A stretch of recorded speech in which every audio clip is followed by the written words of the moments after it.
Bapak Indra SPD selaku JGB Angkatan 9 serta Bapak Ibu SMK Muhammadiyah Waduk Gager yang saat ini tengah berbahagia berkumpul di SMK di aula SMK Muhammadiyah Waduk Gager.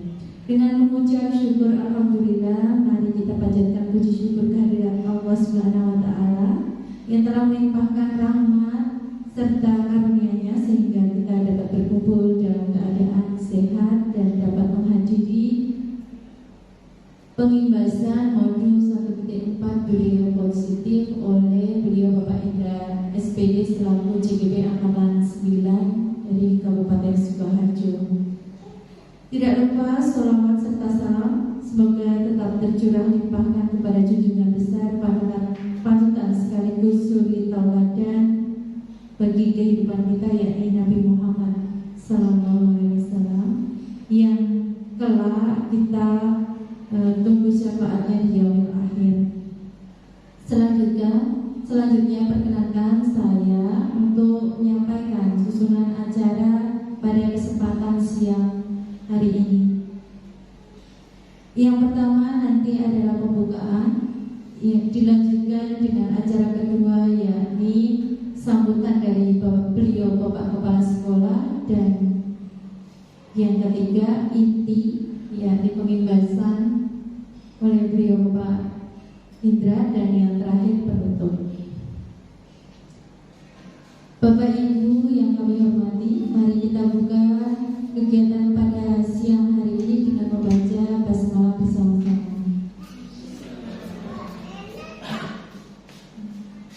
Selanjutnya, mari kita masuk ke acara yang kedua, yakni menyanyikan Indonesia Raya. Bapak dan Ibu diperkenankan untuk berdiri.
Tapi menghormati pada Sami nanti rekan kita Bapak Indra SPB selaku CGB Angkatan 9 SMK Waterloo akan melakukan kegiatan pembahasan dari tahapan CGB yang sudah masuk ke modul 1 dan 4 tentang budaya positif.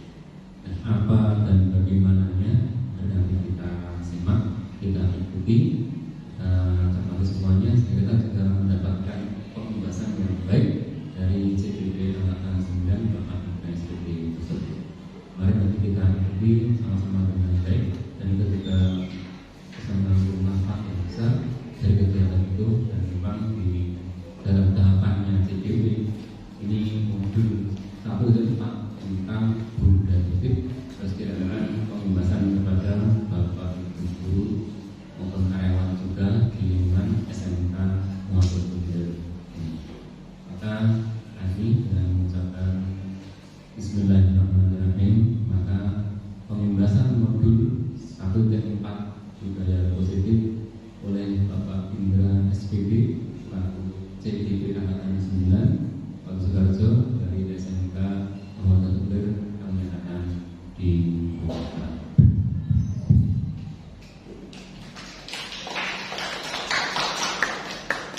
Yang masuk tentunya bisa dilaksanakan dengan hikmat sampai selesai. Terima kasih. Nasallallahu Assalamualaikum warahmatullahi wabarakatuh.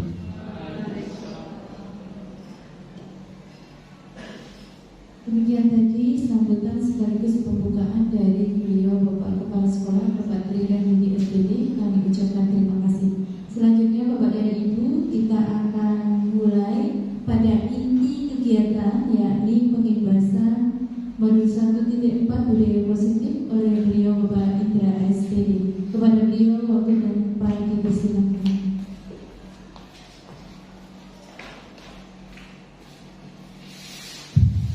Mohon maaf Bapak Ibu, saya izin untuk berdiri di depan kalian. Ya, sebelumnya Assalamualaikum warahmatullahi wabarakatuh. Alhamdulillah, nahmaduhu wa nasta'inuhu wa nastaghfiruh wa na'udzu billahi min shururi anfusina wa min sayyi'ati a'malina. May yahdihillahu fala mudilla lahu wa may yudlil fala hadiya lahu. Asyhadu an la ilaha illallah wa asyhadu anna Muhammadan abduhu wa rasuluh. Allahumma shalli ala Muhammad wa ala ali Muhammad.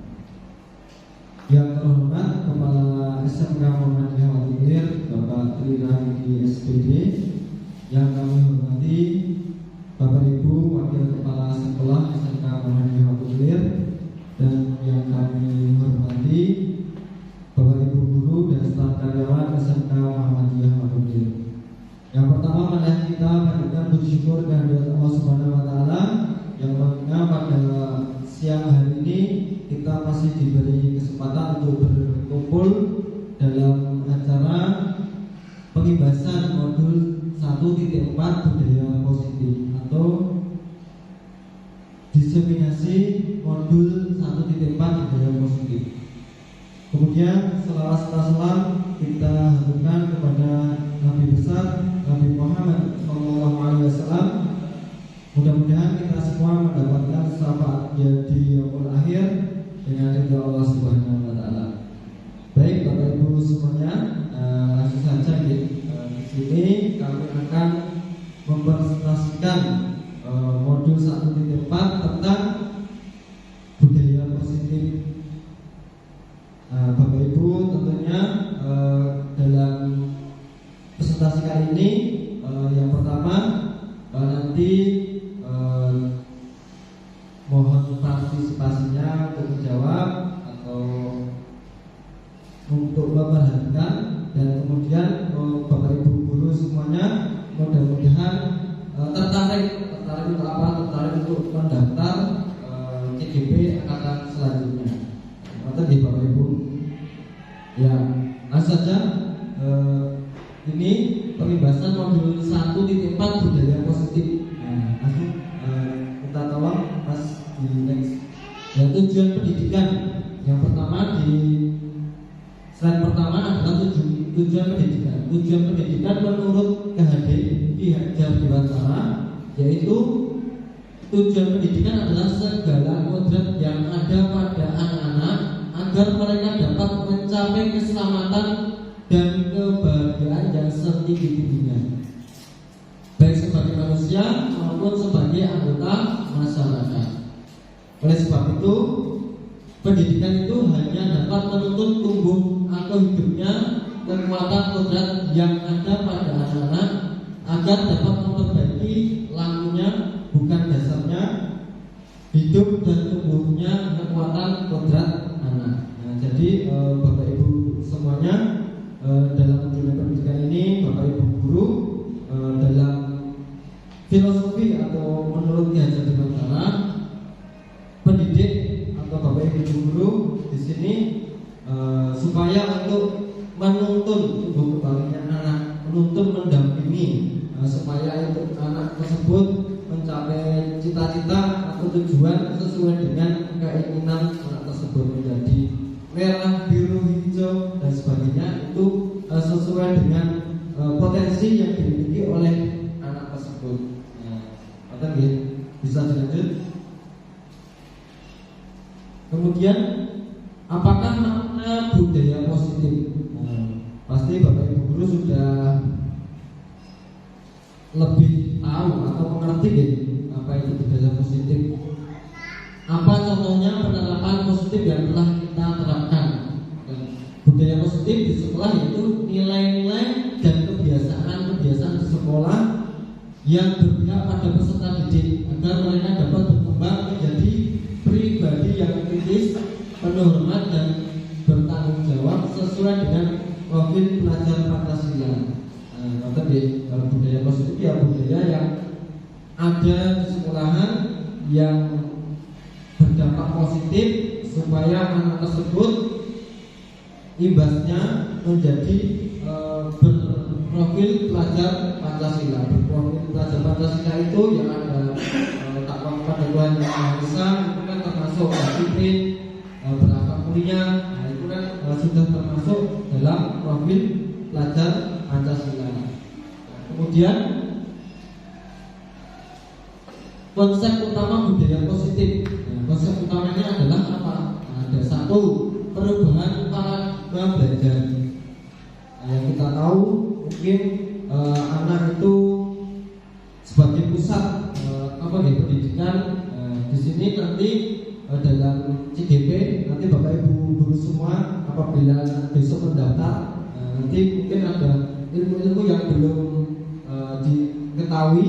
Nanti di CGP ini banyak sekali ilmu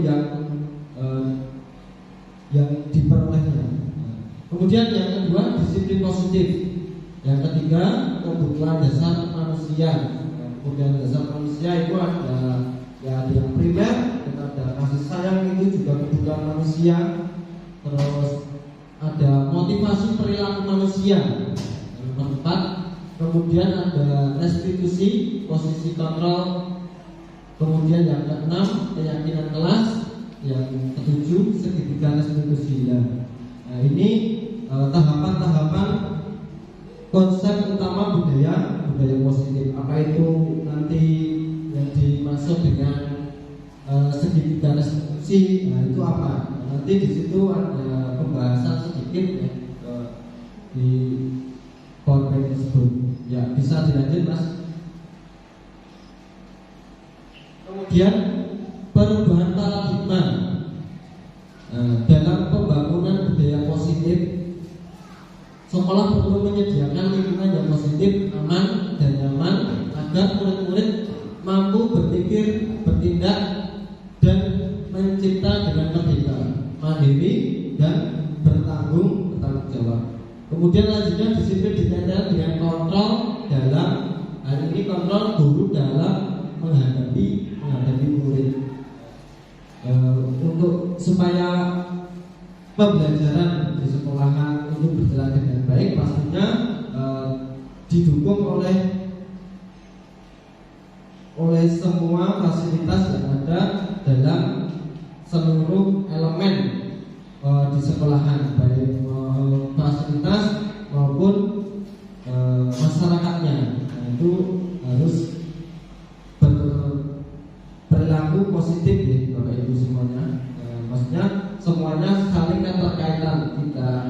berdiri sendiri.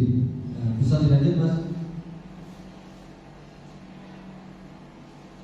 Kemudian ada contoh, tolong nanti Bapak Ibu terapkan. Anda dan teman akan melakukan kegiatan. Ini coba ya, Bapak Ibu semuanya. Anda dan teman akan melakukan kegiatan. Cobalah bukan tangan Anda adalah tugas Anda adalah mengepalkan salah satu tangan Anda. Mengepalkan salah satu tangan, ya, Bapak Ibu. Kemudian coba Anda bayangkan bahwa Anda menyimpan sesuatu yang sangat berharga di dalam kepalan tangan Anda. Di sini opo-opo. Ini dokumen yang ada di tangan ini menurut Anda itu sangat berharga sekali. Emas atau segumpal intan, itu kepalan tangan Anda. Terus Anda perlu menjaga benda tersebut sekuat tenaga Anda karena begitu pentingnya untuk kehidupan Anda. Ini apa ya? Kunci surga atau kunci cita-cita yang kalian genggam itu apa? Terus yang B adalah rekan Anda adalah mencoba dengan segala cara untuk membuka kepala tangan Anda. Kemudian Anda boleh membujuk, menghadik, mengintimidasi, memarahi, menggoda, menggelitik, bahkan menawari Anda uang agar Anda bersedia untuk membuka kepala tangan tersebut. Menurut Anda gimana kira-kira? Ini padahal ini yang Anda pegang itu adalah mungkin kunci yang sangat berharga bagi kehidupanmu. Misal ada teman kalian untuk membujuk merayunya supaya bisa diserahkan ke teman Anda. Itu kalian menurut kalian bagaimana Bapak Ibu? Tidak boleh ya? Ya tidak boleh. Atau asalkan uangnya banyak banget, atau bisa diganti dengan rumah, atau diganti dengan mobil, gitu. Kan seseorang itu berbeda-beda ya, pendapatnya berbeda-beda. Tetapi kalau itu yang sangat penting sekali, pastinya tidak boleh. Next, selanjutnya ini. Terus ada perubahan paradigma teori kontrol atau ilusi kontrol. Ini berikut ini paparan dari dokter ya, William Glasser dalam kontrol teori untuk meluruskan miskonsepsi tentang kontrol. Apa itu kontrol? Kontrol kalau di sini saja contohnya, kalau di sound system itu untuk mengatur suara supaya suaranya tidak kekencangan mungkin, atau kelebihan bass, atau tidak nganging-nganging, mungkin. Itu yang dimaksud kontrol. Dalam setiap individu atau Bapak Ibu guru pasti punya kontrol sendiri-sendiri. Oh ini aku wayahe garap tugas ini wis ora kuat iki, aku pengen turun. Itu kan kontrol pribadi kalian, gitu Bapak Ibu. Di sini ada ilusi guru mengontrol murid. Bapak Ibu guru boleh mengontrol murid. Kemudian ilusi bahwa kritik dan membuat orang merasa bersalah dapat menguatkan karakter. Kemudian yang kedua ini, ilusi bahwa kritik itu akan membuat orang merasa bersalah, menguatkan karakter. Tetapi menguatkan karakter, kontrol yang kedua ini, kontrolnya bisa seakan-akan itu orang tersebut yang membuat kesalahan itu merasa bersalah atau mawas diri, atau tidak, atau merasa dirinya itu bisa bertanggung jawab agar tidak mengulangi kesalahan kembali. Yang kedua ini. Kemudian ilusi bahwa semua penguatan positif, efektif dan bermanfaat. Yang kedua ini dapat menguatkan hal yang positif dan bermanfaat. Yang ketiga ini. Kemudian yang keempat adalah ilusi bahwa orang dewasa memiliki hak untuk memaksa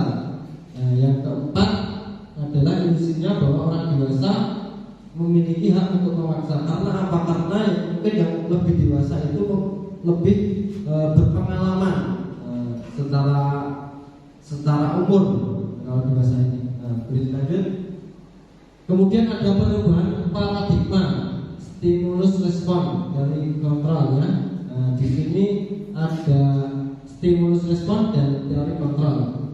Ada realitas kebutuhan kita sama, terus ada realitas kebutuhan kita berbeda.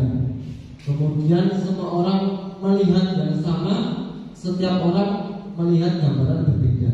Nah ini adalah gambaran saja Bapak Ibu, yang bisa pahami sendiri deh. Nah ini perubahan paradigma stimulus respon. Bisakah kita mengontrol orang lain? Awake dhewe iki iso ora ngontrol orang lain tersebut. Kontrol awake dhewe bae angel apa meneh kontrol orang lain. Nah itu ada teorinya. Ada orang lain bisa mengontrol saya, hanya Anda yang bisa mengontrol diri Anda. Tetapi teori kontrolnya seperti itu. Hanya Anda. Terus stimulus responnya saya bisa mengontrol orang lain, tetapi di teori kontrol Anda tidak bisa mengontrol orang lain. Kemudian pemaksaan ada pada saat bujukan gagal. Teorinya adalah kolaborasi dan konsensus menciptakan pilihan-pilihan baru. Terus yang terakhir ada mode berpikir menang atau kalah. Teori kontrolnya mode berpikir menang-menang. Teorinya kita harus menang, megah kalah. Seperti itu. Sepertinya kan seperti itu. Ini cuma stimulus responnya seperti ini, menang kalah. Tapi teori kontrolnya seperti itu. Tetapi dalam garis besarnya ini kan untuk mengontrol seseorang itu ya orang tersebut yang bisa mengontrol dirinya itu, bukan kita ya, bukan orang lain. Orang lain cuma mungkin mengingatkan saja atau memberi masukan, itu boleh saja. Terus yang selanjutnya ini ada pertanyaan, apa makna disiplin? Apa makna disiplin ini? Makna disiplin itu apa Pak Roni? Tertib. Ya. Apa lagi? Buatnya apa Bu? Belajar. Tertib belajar. Pak Heri apa Pak Heri?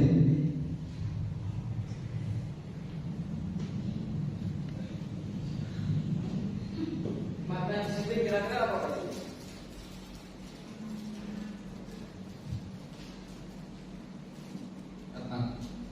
Pak? Tepat belajar, tertib. Ya, selanjutnya ini kita lihat bersama-sama ya. Kata disiplin sering dikaitkan dengan tata tertib. Benar ya Bapak Ibu? Atau yang selama ini kita ketahui kata disiplin itu berkaitan dengan kata tata tertib. Kemudian teratur dan kepatuhan pada peraturan. Terus kata disiplin juga sering dihubungkan dengan hukuman, padahal itu sungguh berbeda. Karena belajar dengan disiplin tidak harus dengan memberi hukuman. Justru itu adalah salah satu alternatif terakhir, dan kalau perlu tidak digunakan sama sekali. Bahwasanya di sini kata disiplin itu seringkali dikaitkan dengan hukuman. Kalau tidak disiplin, kalau tidak tertib, ada sanksinya, seperti itu. Itu kan alternatif terakhir dalam PowerPoint ini.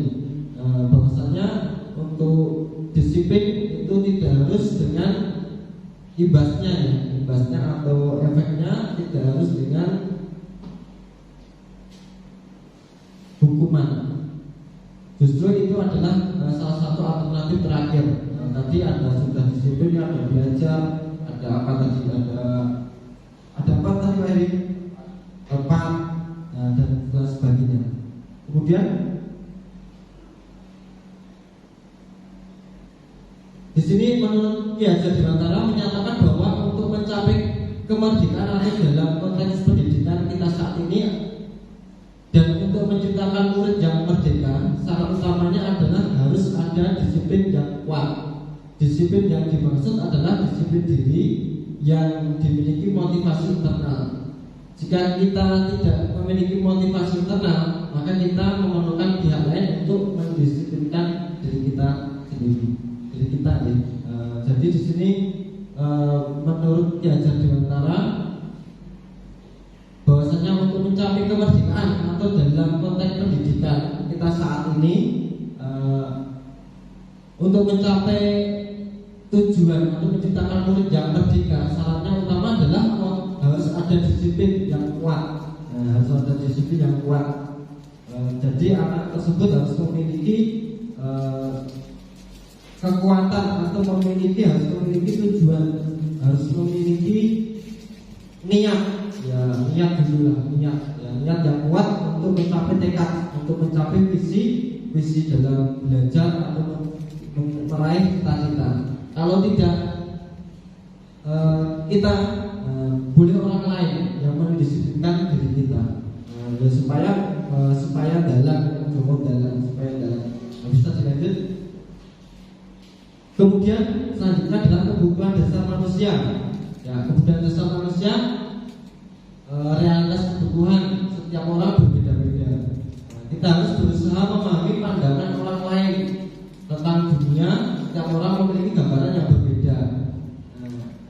Setiap orang itu ada pengen yang ini gambar kuku, ada yang pengen kebebasan. Oh, saat ini aku pengen belonging, apa gitu bacanya, apa ini bahasa belonging, pengen cinta, kasih sayang. Saat ini aku sedang pengen itu. Atau saat ini pengen power, pengen kekuatan untuk membangun sebuah peradaban yang kuat. Itu ya, yang kalian Bapak Ibu rasakan yang mana saat ini?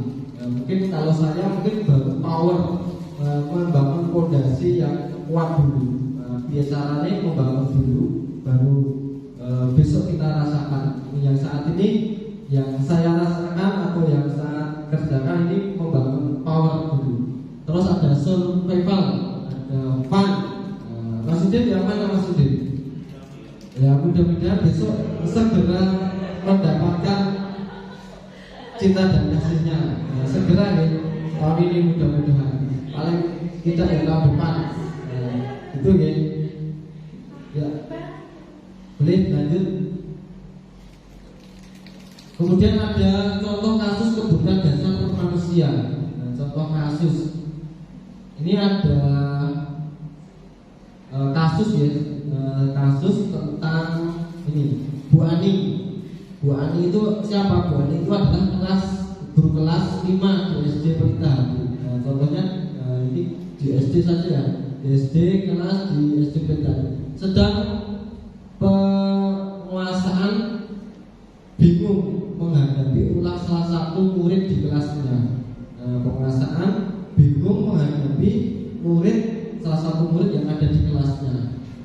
Kemudian Agus, namanya Agus, yang dimaksud Bu Ani itu namanya Agus. Beberapa anak telah datang dan mengeluhkan Agus yang sering kali meminta bekal makan siang mereka dengan paksa. Jika Anda menghadapi situasi seperti ini, seperti Ibu Ani, apa yang akan Anda lakukan? Menurut Anda kira-kira apa yang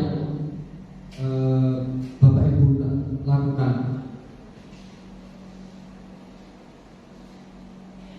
Ini menurut Bapak Ibu dan menurut si Agus. Alasannya kenapa Agus kuwi sering meminta bekal makan siang? Biasanya apa? Kalau Bapak Ibu menjadi Agusnya dan Bapak Ibu menjadi Ibu Aninya, kira-kira apa itu? Kira-kira apa Bu? Sebagai Agus, Pak, nggak punya uang. Kalau Ibu Ani gimana? Tadi cari dulu akan masalahnya apa. Agus sebagai dulu pendekatan secara personal. Terima kasih Bu. Bagus sekali nih Bapak Ibu. Dicari persoalannya dulu, dicari solusinya atau dicari kenapa kok Agus itu sering meminta-minta bekal temannya. Bahwasanya Agus itu kok sering minta-minta kenapa? Tadi Bu Haja sudah mencontohkan tidak punya uang, dan ternyata kelas TO ya TO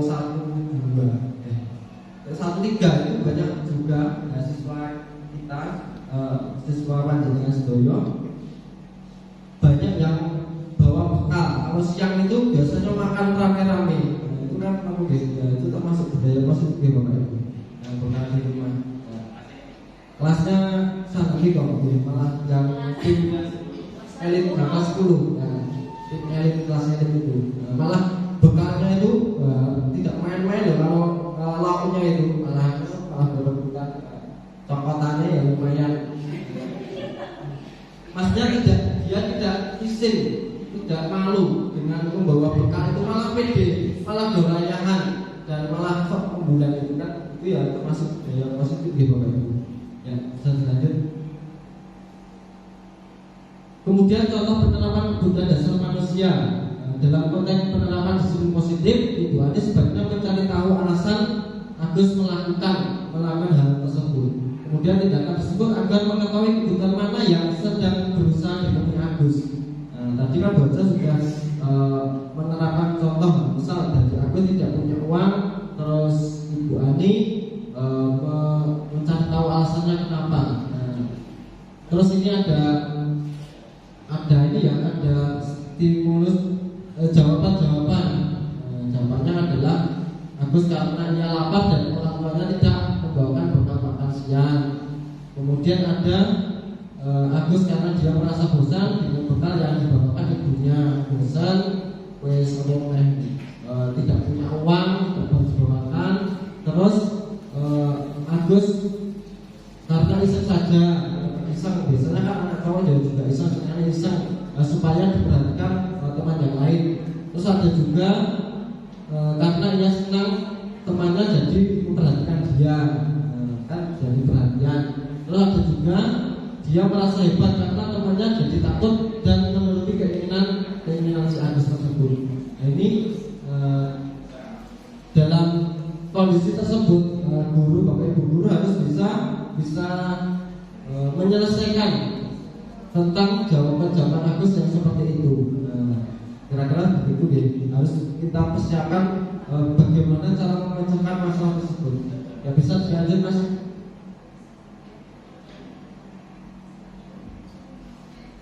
Kemudian ada teori motivasi perilaku manusia. Di situ ada untuk menghindari ketidaknyamanan atau hukuman, motivasi eksternal, apa yang akan terjadi apabila saya tidak melakukannya.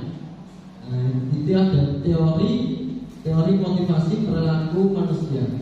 Untuk menghindari ketidaknyamanan atau hukuman motivasi eksternal, apa yang akan terjadi apabila saya tidak melakukannya. Kira-kira apa?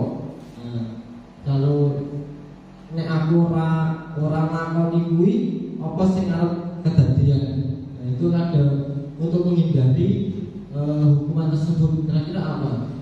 Di situ ada motivasi eksternal. Terus ada juga untuk mendapatkan imbalan dari orang lain atau institusi, motivasi internal, apa yang akan saya dapatkan apabila saya tidak disiplin melakukannya.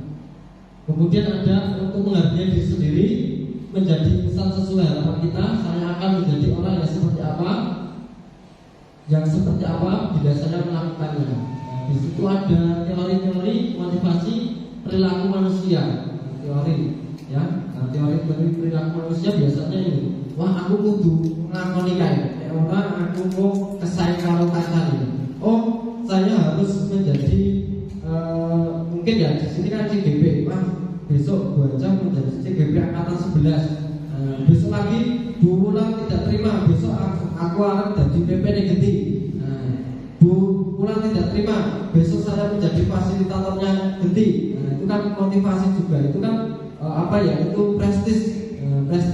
Maksudnya prestis dalam prestasi itu baik, atau jangan cuma mungkin kan ada juga wah ibu kayak memakai jam tangan baru geraknya anyar gede-gede, maksudnya aku itu gede-gede. Kayak mobilnya kayak B, aku kudu C. Nah itu kan motivasi perilaku manusia ya, perilaku teori manusia. Nah, itu ya pancen itu semua itu kodrat manusia ya, seperti itu. Nah, perilaku manusia atau kodrat manusia sudah manusiawi, tapi kita harus di sini sebagai guru pengajar harus mempunyai kontrol diri, ya kontrol untuk supaya tidak berlebihan yang seperti itu. Bisa dilanjut mas. Kemudian keyakinan kelas, hukuman dan penghargaan. Mengapa tidak peraturan saja? Mengapa harus keyakinan kelas? Ya sudah biasanya kan ada peraturan kelas di Bapak Ibu. Kalau dalam PP ini, Permen ini atau yang kami pelajari itu bukan peraturan kelas, melainkan keyakinan kelas. Keyakinan kelas itu ya semacam kesepakatan kelas, tetapi bahasanya itu sudah dirapikan, jadi tidak berimbas kayak sanksi, tapi untuk mendisiplinkan anak untuk supaya bertanggung jawab. Itu kan mengapa kita memiliki peraturan harus menggunakan helm bila mengendarai kendaraan roda 2. Ini apa? Kebajikannya apa? Supaya untuk keselamatan, ya, untuk keselamatan. Mengapa kita memiliki peraturan harus menggunakan helm yang mengendarai kendaraan roda 2? Nilai kebajikannya apa? Nilai kebajikannya untuk keselamatan. Kemudian mengapa kita memiliki peraturan 3M? Menggunakan masker, mencuci tangan, dan menjaga jarak 1,5 meter. Ini mungkin yang kemarin yang pandemi itu. Nilai kebajikannya apa Bapak Ibu? Nilai kebajikannya adalah kesehatan, kesehatan. Terus mengapa kita memiliki peraturan harus datang tepat waktu pada saat mengikuti pelatihan?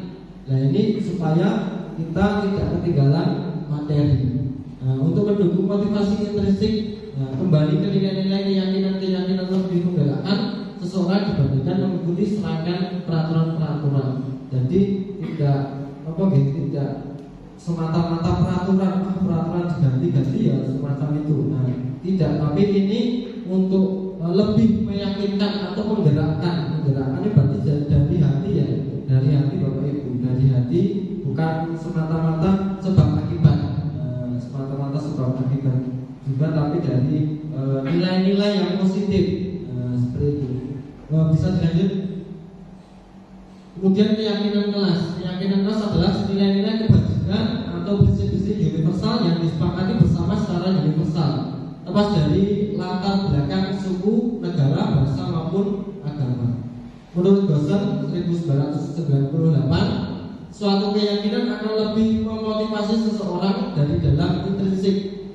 Seseorang akan lebih bersemangat untuk menjalankan keyakinannya daripada hanya sekedar mengikuti serangkaian peraturan.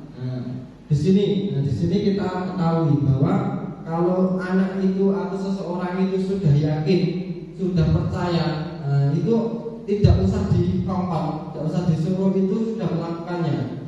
Makanya tadi keyakinan kelas. Keyakinan kelas. Kalau sudah yakin, ini yakin, aku yakin, aku bisa nggalak ini, jadinya aku sate. Mungkin biasanya kan kalau saya kan beliau buat apa ya? Mungkin soal aku yakin aku bisa ada nilai terakhir itu karena keyakinan. Jadi saya, tapi ini yang ganti ya Bapak Ibu, jangan ditiru. Maksudnya sesuai deadline. Karena apa? Karena kesibukan saya ya itu ya, kesibukan saya yang itu. Karena apa ya? Mengatur waktu itu loh, mengatur waktu ini kapan deadline-nya itu loh. Itu kan ini saya pagi tak jalan ini waktunya kita jalan ini. Jadi itu ya, itu karena saya sudah ada keyakinan bahwa saya akan menyelesaikan hal tersebut. Jadi ya itu keyakinan tadi. Jadi kalau ibarat anak, keyakinan anak mau sekolah dengan teratur, dengan yakin, dengan apa ya, dengan anak tersebut mau sekolah lepas dari peraturan-peraturan, tetapi anak tersebut kalau dari rumah sudah yakin mau belajar, ya wis niatnya belajar. Biasanya ya tertib, anak tersebut tertib, bukan melainkan peraturan. Kan keyakinan anak kalau sudah tertanam, saya mau sekolah, mau membahagiakan orang tua saya, berarti ya wis berangkat sesuai yang dia yakini supaya orang tua kita bahagia. Kalau peraturan sudah peraturan, mungkin anak tersebut peraturan A, anak itu kalau ada peraturan A ya semakin B, semakin C, semakin D. Biasanya seperti itu. Tetapi itu ya tantangan untuk kita semua ya Bapak Ibu. Selanjutnya, kemudian ada pembentukan keyakinan kelas. Keyakinan kelas bersifat abstrak daripada peraturan yang lebih rinci dan konkret. Kemudian keyakinan kelas berupa pertanyaan-pertanyaan yang universal. Terus pertanyaan keyakinan kelas senantiasa dibuat dalam bentuk positif. Keyakinan kelas sebenarnya tidak terlalu banyak sehingga mudah diingat dan dipahami. Kemudian semua warga kelas sebaiknya ikut berkontribusi dalam membuat kegiatan kelas lewat curah pendapat atau diskusi. Bersedia meninjau kembali keyakinan kelas dari waktu ke waktu. Disesuaikan dengan waktu ke waktu sudah sudah tidak relevan atau tidak. Kan biasanya di situ maksudnya kan sederhana tetapi yang universal. Kata-kata mungkin yang tadi misal ya sudahkah hari ini 5S, penerapan 5S tersebut, karena itu kan sebagai contohnya. Bisa dilanjut Mas. Terus ada contoh peraturan dan keyakinan kelas. Peraturan, ini bedanya peraturan dan keyakinan kelas atau nilai kebajikan yang dituju. Peraturan, misalnya peraturan kan selalu kembalikan buku ke tempatnya. Itu perintah, selalu kembalikan buku ke tempatnya. Tetapi keyakinan kelasnya adalah tanggung jawab. Itu kalau dalam bahasa atau dalam keyakinan kelas itu tanggung jawab. Itu kan kalau pinjam atau mengambil buku atau pinjam buku harus dikembalikan. Itu kan nilai keyakinannya itu tanggung jawab, harus dikembalikan. Tidak usah selalu kembalikan buku tempatnya. Terus dilarang mengganggu orang lain. Terus yang keyakinan yang tujuh, menghormati orang lain dan diri sendiri. Misal seperti itu. Terus ada di sekolah 15 menit sebelum pembelajaran dimulai. Menghormati orang lain, komitmen pada tujuan. Terus ada dilarang melakukan kekerasan, keselamatan, menghormati orang lain. Yang keyakinan kelas ini dalam bahasanya kan seperti ini. Dilarang menggunakan narkoba atau dilarang merokok. Yang keyakinannya adalah kesehatan saja. Kesehatan kan universal ya, bahasa universal. Tidak merokok atau narkoba atau buang sampah pada tempatnya itu kan juga kesehatan juga. Bergantian atau menunggu giliran atau hormati orang lain atau kesabaran atau gunakan masker. Itu keselamatan dan kesehatan, keselamatan orang lain dan kesehatan diri sendiri. Sekarang kita ini kan sudah bebas. Jangan beralih di kelas atau koridor. Keselamatan adalah atau keamanan. Ini keyakinannya ini tanggung jawab. Berarti kan tulisannya cukup tanggung jawab itu kan bahasa yang universal. Tidak selalu kembalikan buku. Yang spesifik ya, spesifik dalam satu nilai atau satu perintah saja. Tapi kalau yang tanggung jawab ini kan universal, bisa dilakukan apa saja. Tapi kalau anak sekarang kalau tidak dipakai, jadi ya belum sudah tahu ya. Jadi kan ini tugas Bapak Ibu guru semua dan ya bisa dilanjut. Terus mari berlatih hukuman atau mari berlatih hukuman.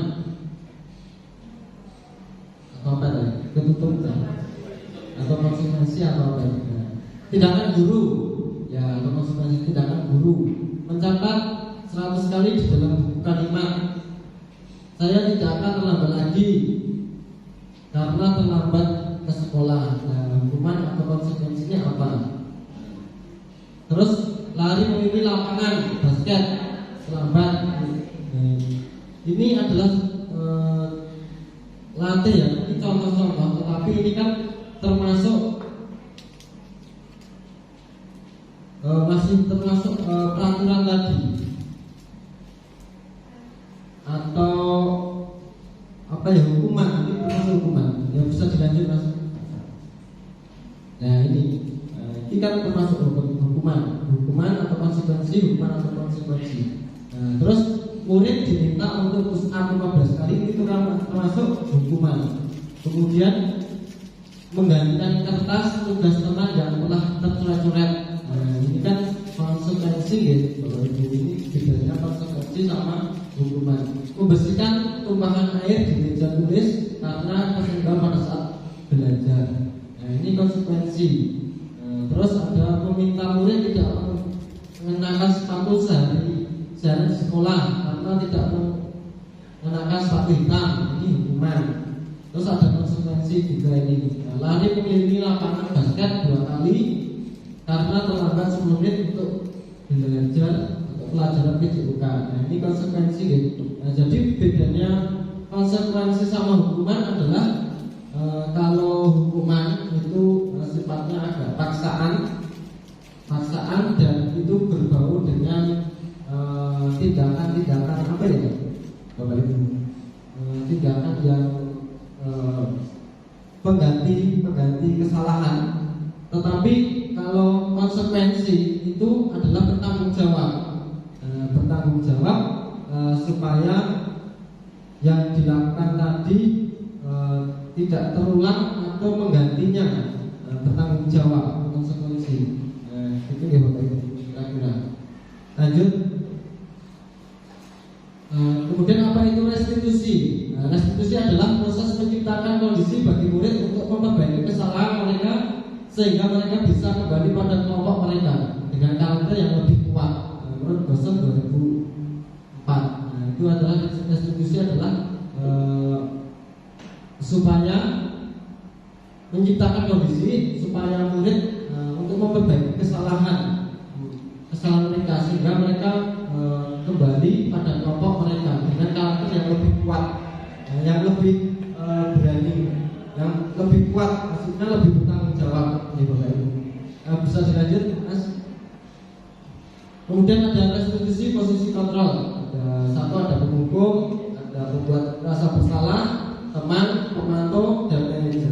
Kira-kira Bapak Ibu ini kan Bapak Ibu semuanya kira-kira posisi di mana? Manajer ya Bapak Ibu. Manajer ya, biasanya manajer. Penghukum, manajer itu cukup ngulat kewe, melihat saja itu anak buahnya sudah pada omeng, sudah pada diri sendiri, sudah pada ke tempatnya masing-masing, tempat duduk masing-masing. Itu kan manajer itu kan cukup cukup melaku kalau melihat-lihat saja itu sudah anak buahnya sudah pada kembali ke semula, maksudnya kembali ke pekerjaannya masing-masing atau tanggung jawab masing-masing. Itu kan posisi manajer. Kalau pemantau saja ya itu dipantau saja. Dipantau itu tidak bebas apa-apa mungkin. Kalau teman ya bisa jadi teman. Teman itu ya teman untuk ngobrol, tidak bebas apa-apa. Selanjutnya boleh dilanjut Mas. Terus 9 ciri restitusi. 1, bukan untuk menembus kesalahan, namun untuk belajar dari kesalahan.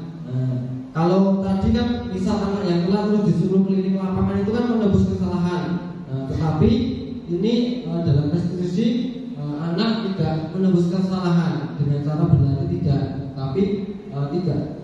Gimana caranya tidak mengulangi lagi? Seperti tadi mengulang kembali atau menggantikan kertas yang kena tumpahan air tadi atau gimana tadi. Terus memperbaiki hubungan misal anak dengan BK itu itu malah hubungannya tambah lebih baik, tidak dalam tanda kutip terus wah kae mesti kae meneh. Tidak, itu malah mempererat silaturahmi antara murid dan bapak ibu guru. Kemudian adalah tawaran, bukan paksaan. Tawaran ya kamu mau apa, konsekuensinya kira-kira seperti apa. Terus ada restitusi, menuntun untuk melihat ke dalam diri, menuntun atau mengancam pada diri sendiri. Atau yang kelima, restitusi mencari kebutuhan dasar yang mendasari tindakan. Terus ada yang keenam, restitusi diri adalah cara yang paling baik untuk memperbaiki diri. Kemudian yang ketujuh, restitusi fokus pada karakter bukan tindakan. Kemudian yang kedelapan, restitusi fokus pada solusi. Yang kesembilan, restitusi mengembalikan murid yang berbuat salah. Ini yang kesembilan adalah mengembalikan murid yang berbuat salah. Ini maksudnya supaya anak tersebut konsekuensi tadi, berbuat tanggung jawab. Selanjutnya Mas. Nah ini gambaran segitiga restitusi. Nanti kalau ada anak yang merasa ada masalah, ini kan ada tindakannya, ada ini dulu, ada validasi dulu. Yang pertama kan menstabilkan identitas dulu.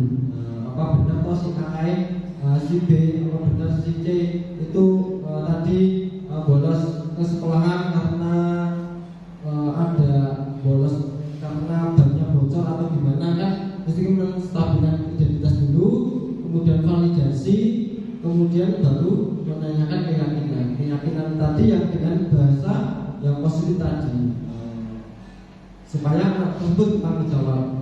Itu ya Bapak Ibu, kira-kira ada dengan cara mengajukan tangan Bapak Ibu. Oh Bu Hati, ya silakan Bu Hati. Iya, terima kasih paparan yang sudah disampaikan dari Pak Indra tadi. Kalau saya tadi menjawab disiplin belajar, ternyata keliru Pak. Disiplin itu keyakinan ya.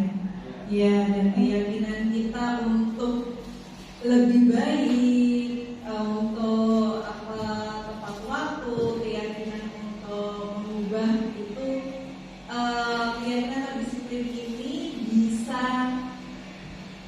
tertanam dalam diri kita kalau itu didasari dari motivasi internal dari diri kita. Karena motivasi eksternal itu tidak akan bertahan lama.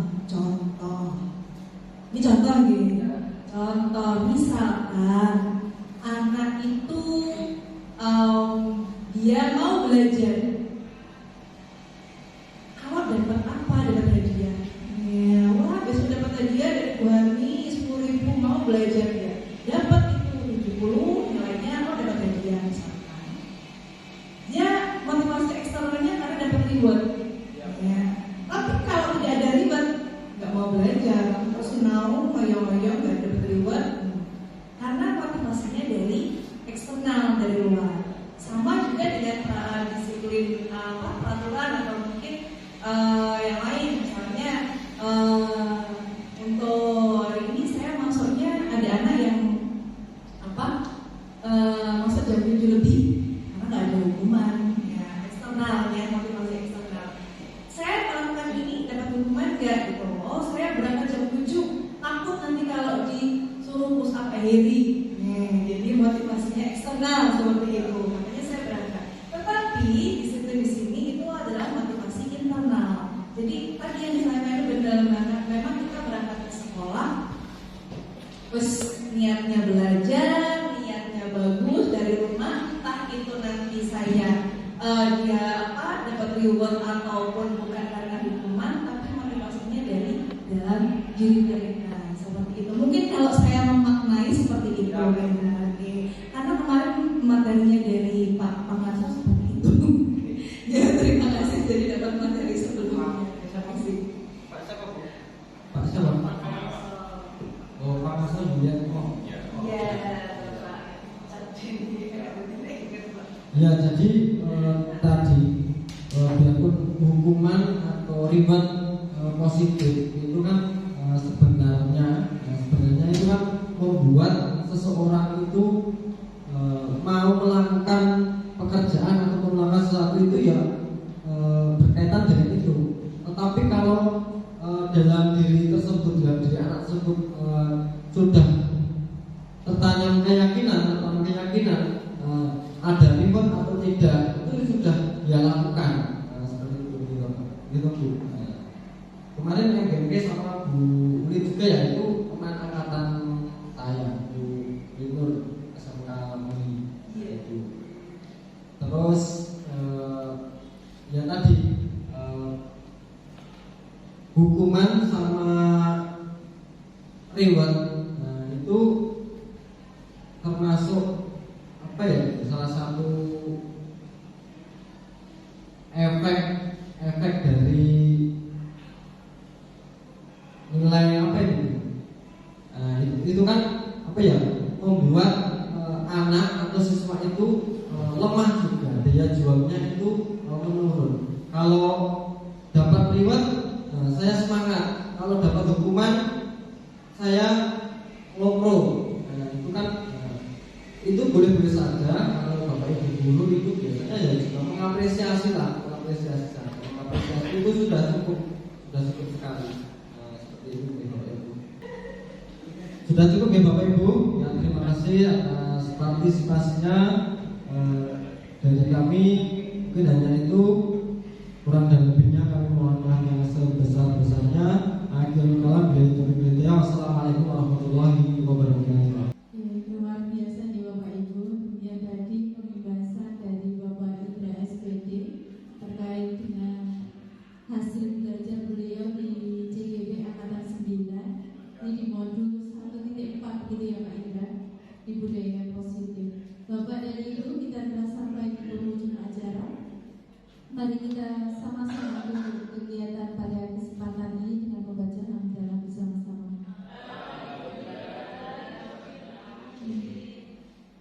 Saya selaku pembawa acara, apabila ada kekurangan dan kesalahan, saya mohon maaf yang sebesar-besarnya. Terima kasih dan wassalamualaikum warahmatullahi wabarakatuh.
tidak